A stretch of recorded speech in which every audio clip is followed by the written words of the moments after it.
Riwan Gombak bertanya, kereta Estima ACR 30, buka pintu kereta je alarm bunyi. Nak hidupkan enjin tak boleh selagi alarm berbunyi. Dah sebulan lebih saya tak naik kereta itu. Bagaimana?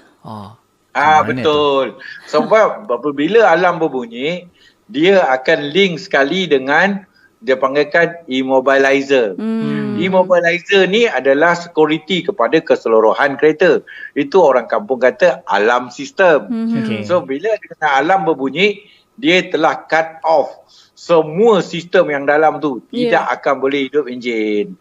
Dia kena pergi balik, bawa balik dia punya receiver, control yang ada pada tangan, receiver pada kereta. So mekanik akan matchkan dia balik untuk dineutralkan supaya dia dapat kenal balik dia punya mother.